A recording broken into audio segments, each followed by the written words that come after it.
When you think of the Renaissance papacy, your mind probably goes to soaring cathedrals, maybe some divine art.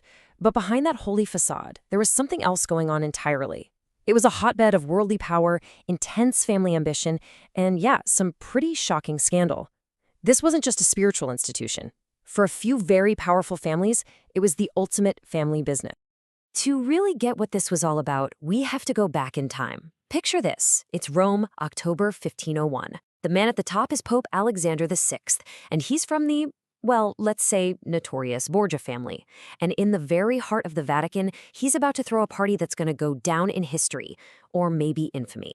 Now, this isn't some secondhand gossip. This is a direct quote from the diary of the Pope's own master of ceremonies.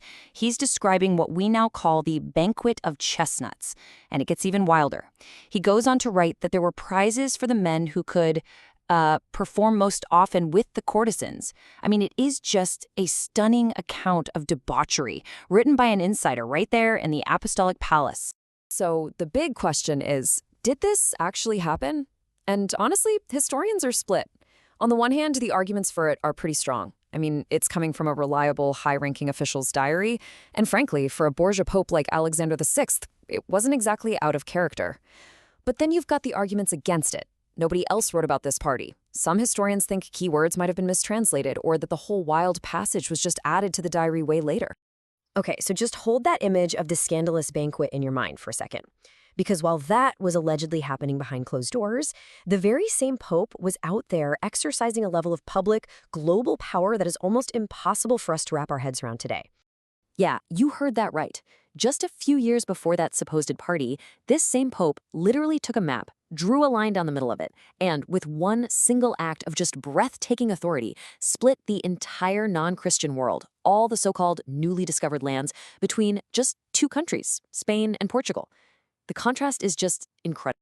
And as you can see here, this all happened incredibly fast. Columbus gets back in 1492. Right away, a fight breaks out between Spain and Portugal over who gets what. The very next year, Pope Alexander steps in and issues his decree. The two kingdoms then negotiate a bit, move his line over, and sign the Treaty of Tordesillas in 1494. By 1506, a new pope gives it his official blessing, and just like that, the world is carved in two. And this quote just brilliantly sums up how other powerful countries felt about it. The King of France here is basically saying, hey, show me the part of Adam's will that leaves me out and gives the whole world to Spain and Portugal. He and other big players like England and the Netherlands, they just completely ignored the Pope's decision. But, the fact that the Pope could even try to do something like this shows you the immense power people believed he had. So this is the real puzzle, right? How do we square these two things?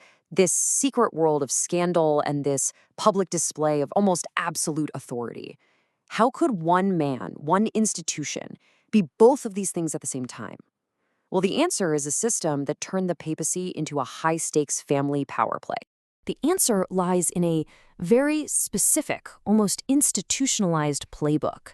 It was a strategy, really, designed to take the temporary elected power of one pope and turn it into a permanent aristocratic dynasty for his entire family.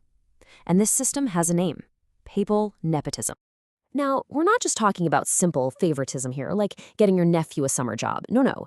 This was the engine of social mobility in Rome. A pope's election wasn't just a win for him.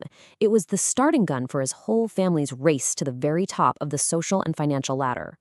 And the playbook was surprisingly consistent. Step 1, get your guy elected pope. That's your ticket in. Step 2, he immediately makes a nephew a cardinal and puts him in charge of the whole government. Other relatives get control of the military. Then you just systematically funnel church money into the family's bank accounts to buy up land, palaces, and titles.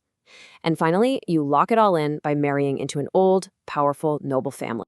So let's actually look at the mechanics here, because the sheer scale of the money being moved around is just staggering. Just take a look at the Borghese family. During Pope Paul V's reign, he gave them, get this, almost 760,000 scudi. That was the currency back then. And that was just in cash gifts. As the slide says, that doesn't even count the income from all the offices they got, or valuable pensions, or special privileges. This was basically a fire hose of money aimed directly at one family. This chart really tells the story. It shows you the most important player in this whole game, the cardinal nephew. His main job, financially speaking, was to be a legal funnel for taking wealth out of the church and putting it into the family's pockets. He'd be given control over dozens of wealthy monasteries and bishoprics all over Europe. As you can see, over half his income came directly from church sources. His job was to turn that temporary religious income into a permanent family fortune. And this whole system served a really clever political purpose. See, the Pope himself had to keep up this public image as the common father, impartial and above all the squabbling. So, meanwhile, the cardinal nephew acted as his alter ego. He was the one who got his hands dirty, managing the family's network, handing out favors, and building up their political power. It allowed the Pope to look like he was detached from it all while he was privately pulling every single string. So what was the end game here? What was the point of all this? Well, all of that wealth, all of that power, it was all being funneled toward one single goal: creating a legacy that would last long after the Pope himself was gone. And they had a very clear strategy to do it. First, they'd legally lock up all the family property so future generations couldn't sell it off. Then, they'd secure that super important marriage alliance with an old money family, like the Orsini or the Colonna. They'd even get foreign titles, which were great because a new pope couldn't take those away. And finally, they'd try to stack the College of Cardinals with their own guys to control who the next pope would be, making sure their family's new status was safe. Which really leaves us with this one final fascinating thought. The papacy is this unique kind of power, right? It's a monarchy, but it's elective, not passed down from father to son. So in a system where the ultimate power is always temporary, this entire complex machine of scandal and global politics and family strategy, it was all built to answer one single question: what truly endures? For these families, the answer wasn't faith, it was dynasty.